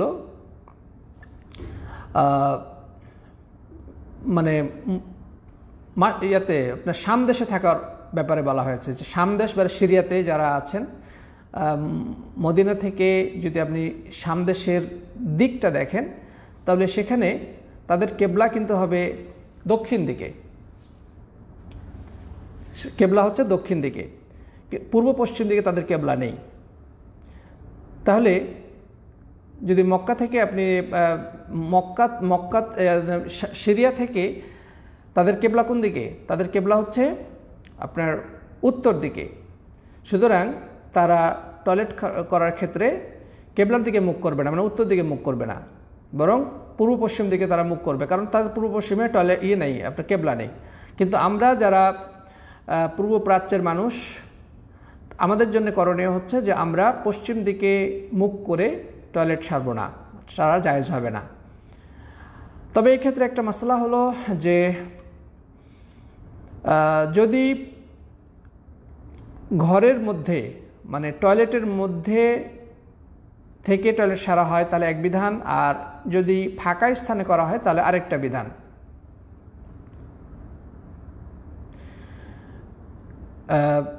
মোট কথা পূর্ব পশ্চিম দিকে আমাদের দেশের লোকদের জন্য পূর্ব পশ্চিম দিকে কি করা যাবে না? মুখ করে টয়লেট সারা যাবে না, কারণ পূর্ব দিকে মুখ করলে কেবলার দিকে তার পেছন থাকে, আর পশ্চিম দিকে মুখ করলে সে কেবলার দিকে মুখ করে বসলো, এটা জায়েজ নেই। তারপরে আবু আইয়ুব বলছেন, ক্বালা আবু আইয়ুব যে কাদিমনা শাম ফাওয়াজাদনা মারাহিদ বুনিয়াত কিবলা আল কিবলা, যে আমরা সিরিয়াতে গেলাম, সেখানে দেখলাম যে টয়লেটগুলোকে বানানো হয়েছে কেবলার দিকে মুখ করে। ফানানহারিফু ওয়া নাস্তাগফিরুল্লাহ, তো আমরা টয়লেট সারার সময় আমরা ঘুরে যেতাম এবং আল্লাহর কাছে ইস্তিগফার তথা ক্ষমা প্রার্থনা করতাম। সহিহ বুখারী মুসলিম হাদিসটি বর্ণিত হয়েছে। তার মানে আবু আইয়ুব আনসারী রাদিয়াল্লাহু তাআলা আনহু যখন শাম দেশে গেলেন, সেখানে দেখলেন যে ওখানকার লোকজন তারা কেবলার দিকে মুখ করে তারা কি করেছে? টয়লেট তৈরি করে রেখেছে। তো আমরা সেক্ষেত্রে টয়লেট সারার ক্ষেত্রে এই দৃশ্য দেখে আমরা ঘুরে পেশাব পায়খানা করতাম, ঘুরে যেতাম এবং আল্লাহর কাছে ক্ষমা চেয়ে নিতাম। মোট কথা কেবলার দিকে মুখ করা যাবে না, সেটা পেশাব পায়খানা উভয় ক্ষেত্রে, এবং কেবলার দিকে পেছন ফিরেও করা যাবে না। তবে এই ক্ষেত্রে একটা মাসলা যেটা আমরা একটু আগে বলেছি, সেটা হচ্ছে যে টয়লেটের ভিতরে এবং বাহিরে ফাঁকা স্থানে আর টয়লেটের ভিতরে কি একই বিধান নাকি এর মধ্যে পার্থক্য রয়েছে? এই বিষয়টা নিয়ে আলেমদের মাঝে দ্বিমত রয়েছে।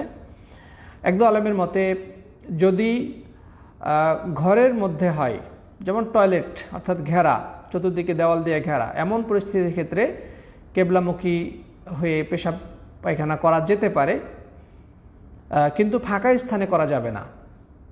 এদের পক্ষেও বেশ কিছু দলিল রয়েছে। তার মধ্যে একটি দলিল হলো যে সেই বুখারী মুসলিমে বর্ণিত হয়েছে, আব্দুল্লাহ ইবনে ওমর বলছেন যে আন্নাহু কানা ইয়াকুলু ইন্না নাসান ইয়াকুলুন ইদা কাআদতা আলা হাজাতিকা ফালা তাস্তাকবিল কিবলা, তুমি যখন টয়লেটে তোমার প্রয়োজন সারার জন্য বসবে কেবলার দিকে মুখ করবে না। ওয়ালা বিবাইতুল মাকদিস, এবং বাইতুল মাকদিসের দিকেও মুখ করবে না। ফাকালা আব্দুল্লাহ ইবনে ওমর, আব্দুল্লাহ ইবনে ওমর বলছেন, লাকাদ ইরতাকাইতু ইয়াওমান আলা যহরি বাইতিন লানা, যে আমরা একবার আমাদের বাড়ির ছাদে উঠলাম। ফারাআইতু রাসূলুল্লাহ সাল্লাল্লাহু আলাইহি ওয়াসাল্লাম আলা লাবিনাতাইনি মুস্তাকবিলান বিবাইতুল মাকদিস লিহাজাতিহি, সে বাড়ির ছাদে উঠে আমরা দেখতে পেলাম যে আল্লাহ রাসূল সাল্লাল্লাহু আলাইহি ওয়াসাল্লাম তিনি বাইতুল মাকদিসের দিকে মুখ করে দুইটি ইটের উপরে বসে তার টয়লেট সারছেন। মানে ঘরের ছাদে উঠে তিনি দেখতে পেয়েছেন যে রাসূল করিম সাল্লাল্লাহু আলাইহি ওয়াসাল্লাম বাইতুল মাকদিসের দিকে মুখ করে দুটো ইটের উপরে বসে তিনি টয়লেট সারতেছেন। যাই হোক, তো এটি সহিহ বুখারী মুসলিমের হাদিস। তো এই হাদিসের আলোকেই কোনো আলেমের মন্তব্য হলো যে যেহেতু বাইতুল মাকদিসের দিকে মুখ করাও জায়েজ নেই, যেটাও নিষেধ করা হয়েছে, কিন্তু রাসূল করিম সাল্লাল্লাহু আলাইহি ওয়াসাল্লাম তা করেছেন, তাহলে এর অর্থটা হলো যদি ঘরের মধ্যে করা হয়, অর্থাৎ চার দেওয়ালের মধ্যে যদি টয়লেট থাকে, সেক্ষেত্রে যদি পশ্চিম দিকে মুখ করা হয় এটা দোষণীয় নয়, কিন্তু ফাঁকা স্থানে করা জায়েজ নেই। ফাঁকা স্থানে যখন কেউ পেশাব পায়খানা করে সেক্ষেত্রে কেবলার দিকে মুখ করা যাবে না, এটি একটি অভিমত। তো আমরা বলবো যেহেতু বিষয়টি দ্বিমতপূর্ণ, এক্ষেত্রে আমরা অধিক সতর্কতার জন্যে সে টয়লেটের ভিতরে হোক অথবা বাহিরে হোক, ফাঁকা স্থানে হোক অথবা চার দেওয়ালের মধ্যেই হোক, সর্বাবস্থায় পশ্চিম দিকে মুখ করে বা পেছন ঘুরিয়ে বসাটাকে আমরা অ্যাভয়েড করে চলবো। এটাই হচ্ছে অধিক সতর্কতার বিষয়। এটি সবচেয়ে উত্তম।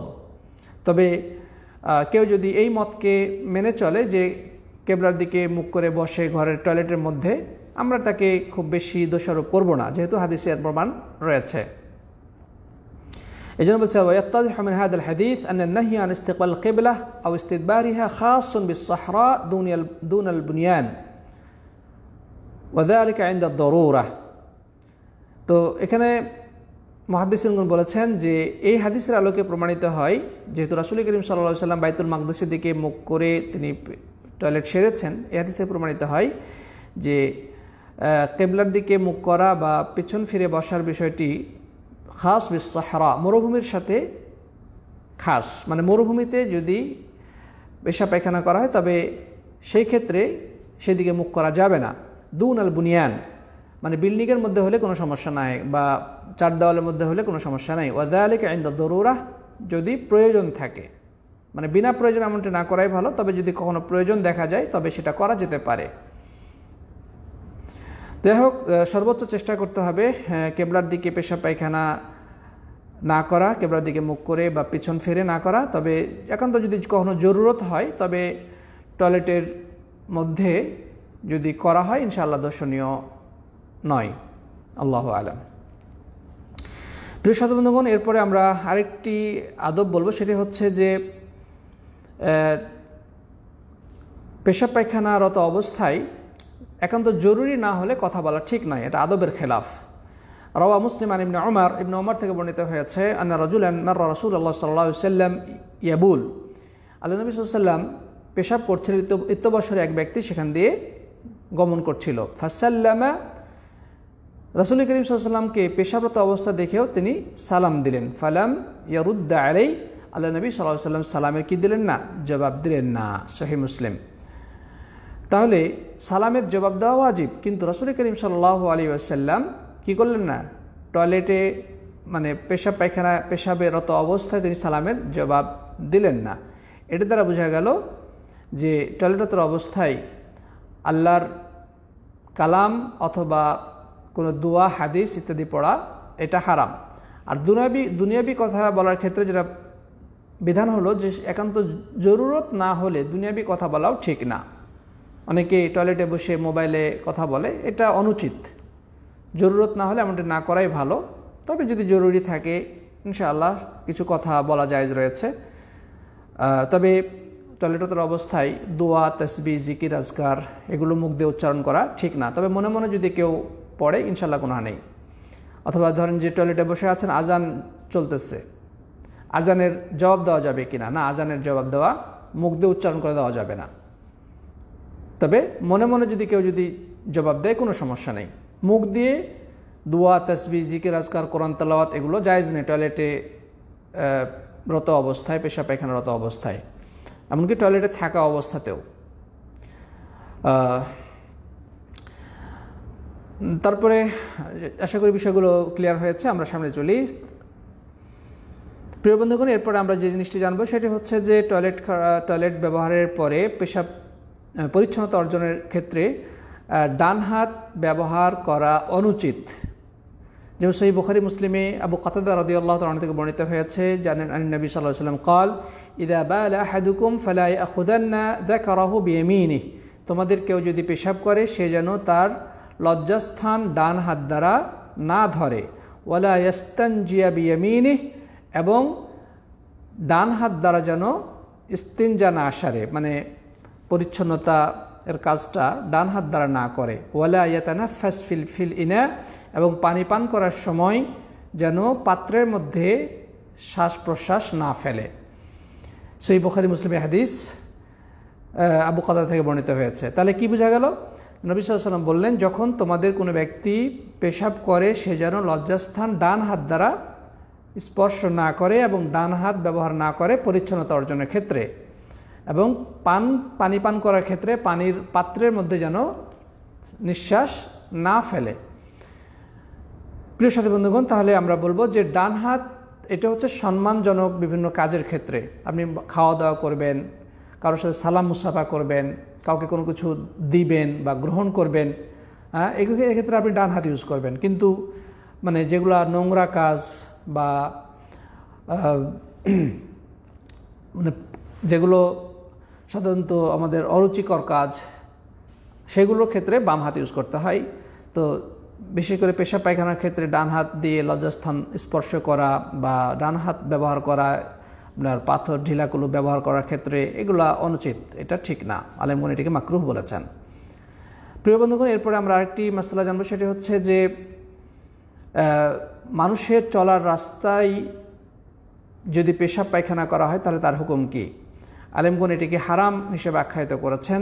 যেই রাস্তা দিয়ে মানুষ নিয়মিত যাতায়াত করে অথবা যেই গাছের নিচে মানুষ বসে ছায়া গ্রহণ করে, যেই গাছ থেকে মানুষ ফল পাড়ে, ফল খায়, এই ক্ষেত্রে পেশাব পায়খানা করা নাজায়েজ। রাস্তা দিয়ে মানুষ যাতায়াত করে, এখন কেউ যদি ওখানে পেশাব করে তাহলে বা পায়খানা করে তবে কি হবে? নিঃসন্দেহে পথিকের জন্য এটা কষ্টের কারণ হবে। অনুরূপভাবে যেই গাছের নিচে মানুষ বসে রোদ থেকে ছায়া গ্রহণ করে অথবা ফলদার গাছ, যখন তখন ফল সেখানে পড়তে পারে অথবা ফল পাড়ার সময় হয়তোবা ওই নোংরা জিনিসের উপরে সেই ফলটা পতিত হতে পারে, তো সেটা নিঃসন্দেহে অরুচিকর। এই জন্যে আল্লাহ রসুল সাল্লাল্লাহু আলাইহি ওয়াসাল্লাম স্পষ্ট ভাষায় বলেছেন, ইত্তাকুল লাআনাইন, যে দুটি অভিসম্পাত যোগ্য বিষয় থেকে তোমরা দূরে থাকবে। ক্বালু ওমাল লাআনানা ইয়া রাসূলুল্লাহ, সে দুটি অভিসম্পাদ বা লানত দেওয়ার স্থান থেকে দুটি কি? তিনি বলেন, আল্লাযী ইয়াতাখাল্লা ফি তারিকিন নাস, একটি হচ্ছে যে মানুষ যেই পথে চলাচল করে সেই চলাচলের পথে যে টয়লেট সারে, আও ফি যিল্লিহিম, অথবা গাছের ছায়ার নিচে, যেই গাছের ছায়ার নিচে মানুষ আশ্রয় নেয়, রোদ থেকে আশ্রয় গ্রহণ করে, ছায়া গ্রহণ করে, সেই ছায়াদার বৃক্ষের নিচে যদি কেউ টয়লেট সারে, আল্লাহ রাসূল এটিকে লাআনাইন বলেছেন, মানে মানুষের লানত পাওয়ার কাজ এটা। আপনি যদি রাস্তায় দেখেন যে কেউ পায়খানা করে রেখেছেন, তাহলে অবশ্যই যে করেছে তার প্রতি আপনার অভিশাপ চলে আসবে। মনের অজান্তেই আপনি মুখ দিয়ে উচ্চারণ না করলেও ভিতর থেকে একটা অভিশাপ তার উপরে গিয়ে পড়বে, মানুষ গালাগালি করবে। সুতরাং ইসলামের আদব হচ্ছে মানুষের চলাচলের পথ থেকে এবং ছায়াদার বা ফলদার বৃক্ষের গাছের নিচ থেকে দূরে সরে তার এই প্রয়োজন পূরণ করবে। এই ব্যাপারে অবশ্যই সতর্কতা অপরিহার্য। তারপরে আরেকটি মাসলা, সেটি হচ্ছে যে বদ্ধ পানিতে পেশাব পায়খানা করা নাজায়েজ। যেমনটি আমরা এর আগে হাদিসের মধ্যে বলেছি যে সহিহ মুসলিমে বর্ণিত হয়েছে, জাবের রাদিয়াল্লাহু তাআলা তিনি বলছেন যে আন রাসূলুল্লাহ সাল্লাল্লাহু আলাইহি ওয়াসাল্লাম আন্নাহু নাহা আন ইউবালা ফিল মাইর রাকিদ, রাসূল করিম সাল্লাল্লাহু আলাইহি ওয়াসাল্লাম নিষেধ করেছেন বদ্ধ পানিতে পেশাব করতে। অন্য হাদিসে আছে যে লা ইয়াবুলান্না আহাদুকুম ফিল মাইদ দাইম সুম্মা ইয়াগতাসিলু ফিহি, তোমাদের কোনো লোক যেন বদ্ধ পানিতে পেশাব করে আবার সেখানে গোসল না করে, যেটা আমরা এর আগেও উল্লেখ করেছি। প্রিয় বন্ধুগণ, তারপরে পেশাব পায়খানা শেষ করে হাত ধৌত করা, এটাও একটি রাসূল করিম সাল্লাল্লাহু আলাইহি ওয়াসাল্লামের শেখানো সুন্নত, যেটি বর্ণিত হয়েছে আবু দাউদে। ইমাম আলবানী রাহিমাহুল্লাহ এটিকে হাসান বলেছেন যে কানা রাসূলুল্লাহ সাল্লাল্লাহু আলাইহি ওয়াসাল্লাম ইযা আতাল খালা আতাইতুহু বিমাইন ফি তাওরিন আই বিআইন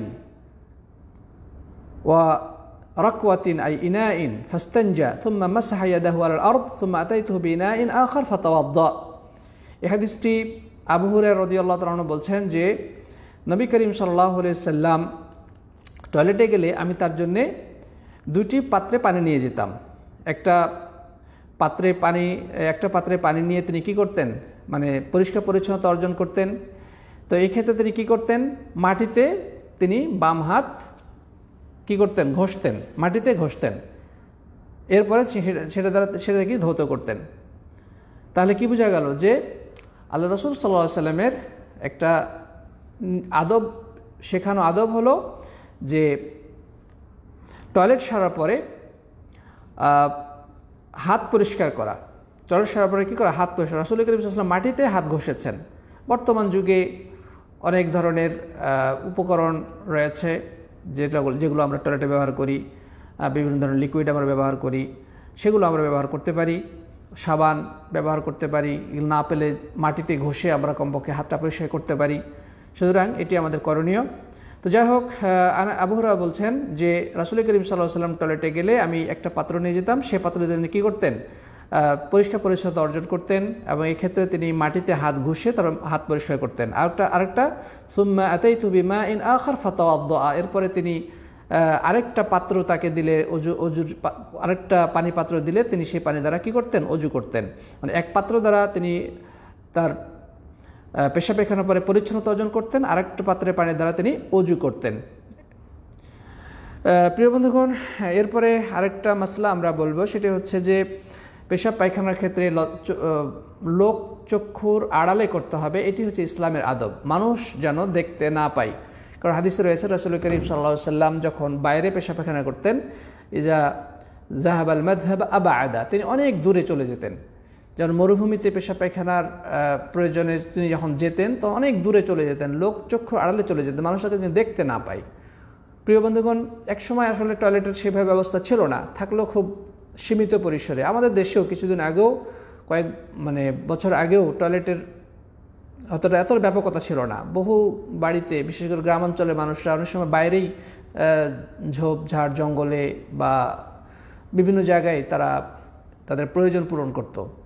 তো যাই হোক, এই ক্ষেত্রে করণীয় সেটা হচ্ছে যে লোক চক্ষুর আড়ালে হতে হবে, মানুষ দেখতেছে এমন জায়গায় করা যাবে না, যেন লজ্জাস্থান অন্যের চোখে না পড়ে যায়। তো মোট কথা, ইসলামের আদব হচ্ছে যে লোক চক্ষুর আড়ালে পেশাব পায়খানা সারতে হবে। দুর্ভাগ্য হলো সত্য যে আপনারা হয়তো বা এই তথাকথিত আধুনিক যুগে দেখে থাকবেন যে অনেক এই পাশ্চাত্যের সংস্কৃতিতে অভ্যস্ত লোকেরা তারা ওই পেশাব পায়খানা করতেছে অন্যদের চোখের সামনে, তারা দেখতেছে, একে অপরকে দেখতেছে, তাদের সে লজ্জাবোধ যেন উঠে গেছে, নাউজুবিল্লাহ। এগুলো ইসলামের দৃষ্টিতে সম্পূর্ণ হারাম। মানুষ যদি আপনার লজ্জাস্থান দিয়ে দেখতে পায় তো সেটা আরও বড় ভয়ানক হারাম, না জায়েজ। এটা কোনো অন্য মানুষের লজ্জাস্থানের দিকে তাকানো জায়েজ নেই, সেটা সরাসরি হোক, সেটা ছবির মাধ্যমে হোক, অথবা ভিডিওর মাধ্যমে হোক, অথবা কোনোভাবেই অন্য কারো লজ্জাস্থানে তাকানো ইসলামের দৃষ্টিতে হারাম। যাই হোক, পেশাব পায়খানার ক্ষেত্রে এই জন্য সতর্কতা হিসেবে কি করতে হবে, লোক চক্ষু আড়ালে চলে যেতে হবে। বাইরে করলে অনেক দূরে, আর টয়লেটের মধ্যে হলে অবশ্যই ভালোভাবে দরজা লাগিয়ে নিভৃতে তার প্রয়োজন সারতে হবে। এটি হচ্ছে ইসলামের শেখানো আদব। দাঁড়িয়ে পেশাব করার ব্যাপারে ইসলামের বিধান কি? দাঁড়িয়ে পেশাব করার ব্যাপারে ইসলামের বিধান হলো, দাঁড়িয়ে পেশাব করা জায়েজ রয়েছে দুইটি শর্ত সাপেক্ষে। এক নম্বর শর্ত হলো যে লজ্জাস্থান যেন অন্য মানুষের দৃষ্টিতে না পড়ে, মানুষ যেন একে অপরের লজ্জাস্থান দেখতে না পায়। অর্থাৎ যদি ঘরের দরজা বন্ধ করে, টয়লেটের দরজা বন্ধ করে সেখানে পেশাব পায়খানা করা হয়, কেউ যদি দাঁড়িয়েও করে শরীয়তে কোনো বাধা নেই। আর দ্বিতীয় শর্ত হলো যাতে পেশাব করতে গিয়ে যেন সেটা ছিটে কাপড়ে এসে বা শরীরে এসে না পড়ে। প্রিয় বন্ধুগণ, এই দুইটি শর্ত সাপেক্ষে দাঁড়িয়ে পেশাব করা জায়েজ রয়েছে। যারা হজে এসেছে তারা হয়তো বা দেখেছেন যে আরাফা থেকে মুজদালিফা আসার পথে বা মুজদালিফা থেকে মিনা আসার পথে টয়লেটের ব্যবস্থা করা হয়েছে। তো সেই ক্ষেত্রে পেশাবের জায়গাগুলো সেখানে দাঁড়িয়ে পেশাবের ব্যবস্থা করা হয়েছে, বসেও আছে ব্যবস্থা, দাঁড়িয়েও ব্যবস্থা রয়েছে। কারণ অনেক সময় বসে করতে গেলে ইহরাম পরা বিভিন্ন মানুষের ওই কাপড়ের মধ্যে হয়তো পেশাব লেগে যেতে পারে, এই জন্যে, অথবা অনেকে বসতে অসুবিধা, তো সেই ক্ষেত্রে দাঁড়িয়ে করতে পারে, জায়েজ রয়েছে। শরীয়তে এটা কোনো বাধা নিষেধের, এটা বাধা মধ্যে পড়ে না, ইসলামের ধরনের কোনো নিষেধাজ্ঞা নেই, দাঁড়িয়ে পেশাব করা যাবে না। তবে দাঁড়িয়ে পেশাব করার ক্ষেত্রে এই শর্ত দুটি অবশ্যই মনে রাখতে হবে। সেটি হচ্ছে যেন লজ্জাস্থান অন্যের দৃষ্টিতে না পড়ে, অন্যের সামনে প্রকাশিত না হয়, এবং পেশাবের ছিটা থেকে যেন বাঁচা সম্ভব হয়, অন্যথায় তা জায়েজ নেই। এই যে বলা হলো যে পেশাবের ছিটা থেকে বাঁচা, প্রিয় সাথী বন্ধুগণ, এই ক্ষেত্রে রাসূল করিম সাল্লাল্লাহু আলাইহি ওয়াসাল্লাম একটি হাদিস উল্লেখ করতে চাই। হাদিসটা আপনারা অবশ্যই শুনে থাকবেন। নবী আকরাম সাল্লাল্লাহু আলাইহি ওয়াসাল্লাম এই পেশাবের ছিটা থেকে না বাঁচাকে কবরের আযাব হওয়ার একটি অন্যতম কারণ হিসেবে উল্লেখ করেছেন। যে হাদিসটি সহিহ বুখারী মুসলিমে বর্ণিত হয়েছে যে রাসূল করিম সাল্লাল্লাহু আলাইহি ওয়াসাল্লাম একদা দুটি কবরের নিকট দিয়ে যাচ্ছিলেন, তারপরে সেখানে তিনি দাঁড়িয়ে গেলেন। সেখানে তারপরে বললেন, ইন্নাহুমা লা ইউআযযাবানি ওয়া মা ইউআযযাবানি ফি কাবীর সুম্মা ক্বালা বালা আম্মা আহাদুহুমা ফাকানা ইয়াসআ বিন নামিমাহ ওয়া আম্মা আল আখার ফাকানা লা ইস্তাতিরু মিন বাউলিহি। নবী সাল্লাল্লাহু আলাইহি ওয়াসাল্লাম বললেন যে এই দুটি কবরে বাসিন্দাকে আযাব দেওয়া হচ্ছে, তাদেরকে শাস্তি প্রদান করা হচ্ছে, তবে বড় কোনো কারণে তাদেরকে শাস্তি দেওয়া হচ্ছে না। সুম্মা ক্বাল, এরপরে বললেন সুম্মা ক্বালা বালা, তবে হ্যাঁ অবশ্যই সেগুলো বড় পাপই, এর পাপ দুটো অবশ্যই বড়।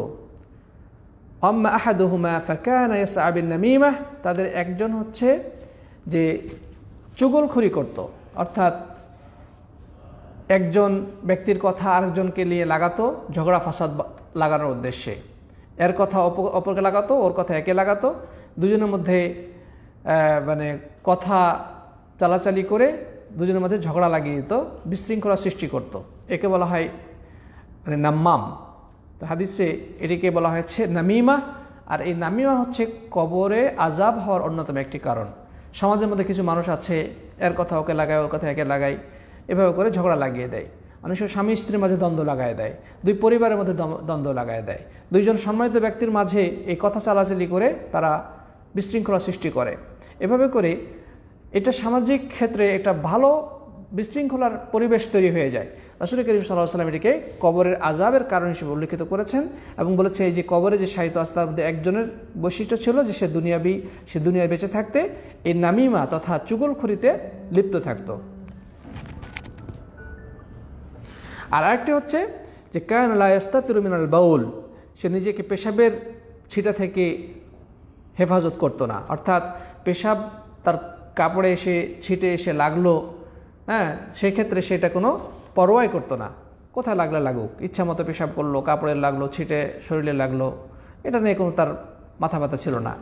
মূলত এটি কবর আযাবের অন্যতম একটি কারণ। অর্থাৎ এখানে রাসূল করিম সাল্লাল্লাহু আলাইহি ওয়াসাল্লাম এখানে প্রথমে যেটা বললেন সেটা হচ্ছে যে এটা বড় কোনো বিষয় নয়। ওমা ইউআযযাবানি ফি কাবীরিন, বড় কোনো বিষয়ে তারা কি হয় নাই, মানে আযাব প্রাপ্ত হচ্ছেন না। সুম্মা ক্বাল বালা, তবে হ্যাঁ বড়, অর্থাৎ গুনাহ দুটা কবিরা গুনাহ, কিন্তু এগুলো থেকে বেঁচে থাকাটা খুব জটিল কিছু বিষয় নয়, খুব বড় কিছু বিষয় নয়, তারা ইচ্ছা করলেই বাঁচতে পারত। আমরা যদি চেষ্টা করি নিজের চরিত্রকে সংশোধন করার, নিজের জবানকে কন্ট্রোল করার, তবেই কিন্তু আমরা এই নামিমা বা এই চুগলখড়ি থেকে বাঁচতে পারি। এটা খুব সহজ বিষয়। আরেকটা হচ্ছে নিজেকে পেশাবের ছিটা থেকে বাঁচানোর ক্ষেত্রে যদি একটু সতর্কতা অবলম্বন করি তবে সেটা সম্ভব। তো যাই হোক, এই দুটি কারণকে রাসূল করিম সাল্লাল্লাহু আলাইহি ওয়াসাল্লাম কবরের আযাব হিসেবে উল্লেখ করেছেন। প্রিয় বন্ধুগণ, আরেকটা হচ্ছে যে কথাটা শেষ করে দিতে চাই, সেটা হচ্ছে যে পেশাব পায়খানার করার সময় অনেক সময় পেশাবের একেবারে পেশাব উড়ে এসে কাপড়ে লাগার সম্ভাবনা থাকে। তো এই ক্ষেত্রে যেটা করণীয় সেটা হচ্ছে যে সর্বোচ্চ সতর্কভাবে পেশাব করতে হবে যেন ছিটা এসে না লেগে যায়। তবে যদি সন্দেহ হয়ে যায় তবে সেক্ষেত্রে কি করণীয়, সেক্ষেত্রে মানে সেক্ষেত্রে পেশাব পায়খানা থেকে আসার পরে অজু যখন করবে, অজু করার পরে এক চুল্লু পানি নিয়ে তার নিম্নাংশে অর্থাৎ লজ্জাস্থানের নিম্নাংশে যদি ছিটিয়ে দেয় তবে সেই সন্দেহটা দূরীভূত হয়ে যাবে। আল্লাহ রাসূল সাল্লাল্লাহু আলাইহি ওয়াসাল্লাম তিনি এটা করতেন। অজু শেষ করার পরে তিনি কি করতেন, তার নিম্নাংশে কিছু অংশ তিনি নিম্নাংশে পানি, অজুর বাকি অংশ থেকে এক চুল্লু পানি নিয়ে তিনি ছিটিয়ে দিতেন। এটা দ্বারা কোনো কিছু লাগলো কি না, ওই পেশাবের ছিটা যেটা হয়তো বা অদৃশ্যভাবে এসে লেগেছে, আমি অস্পষ্ট বা ক্লিয়ার না, মানে স্পষ্টভাবে বোঝা যায়নি, তবে সেই যে একটা মনের মধ্যে একটা সন্দেহ সংশয় সেটা দূরীভূত হয়ে যাবে। তবে যদি স্পষ্ট জানতে পারা যায় যে হ্যাঁ এই জায়গায় পেশাব লেগেছে তাহলে তো অবশ্যই সেটা ধুইতে হবে, ধোয়াটা জরুরি। প্রিয় বন্ধুগণ, আর লম্বা করা যাচ্ছে না, ইনশাআল্লাহ আমরা সামনে পরবর্তী বিষয় নিয়ে আলোচনা করব। আজকে আমরা টয়লেট সারার পরে ইস্তিনজা, কুলুব এবং শৌচকার্যের আদব কায়দা এবং নিয়মকানুন সম্পর্কে আলোচনা করলাম। কোন বস্তু দ্বারা ঢিলা কুলুপ নেওয়া জায়েজ বা কোন বস্তু দ্বারা জায়েজ না, সে বিষয়গুলো আলোচনা করলাম এবং শৌচকার্য করার ক্ষেত্রে কী কী আদব রয়েছে সে আদবগুলো আমরা আলোচনা করেছি। আল্লাহ তাআলার কাছে দোয়া করে আল্লাহ যেন আমাদেরকে ইসলামের সঠিক নিয়ম কারণগুলো ভালোভাবে জেনে বুঝে আমল করার তৌফিক দান করেন। তিনি যেন আমাদেরকে সবসময় তার সন্তুষ্টির পথে অবিচল রাখেন। আল্লাহুম্মা আমিন। এই কথা বলেই সবাইকে অনেক অনেক ধন্যবাদ জানিয়ে আজকে আলোচনা এখানে সমাপ্ত করছি। হাদা সাল্লাল্লাহু আলা নবিয়িনা মুহাম্মদ ওয়া আলা আলিহি ওয়া সাহবিহি আজমাইন। কিছু প্রশ্ন ছিল কিন্তু সময়ের অভাবে সেই প্রশ্নের উত্তরগুলো দেওয়া সম্ভব হলো না। ইনশাআল্লাহ পরবর্তীতে উত্তর দেওয়ার চেষ্টা করব। বারাকাল্লাহু ফিকুম। আসসালামু আলাইকুম ওয়া রাহমাতুল্লাহি ওয়া বারাকাতুহু। আর আগামী বুধবারে আপনারা তাওহীদ ক্লাসের উপরে প্রস্তুতি নেবেন ইনশাআল্লাহ। বুধবারে তাওহীদের পুরো সিলেবাসের উপরে পরীক্ষা অনুষ্ঠিত হবে ইনশাআল্লাহ। জাযাকুমুল্লাহু খাইরান। আসসালামু আলাইকুম।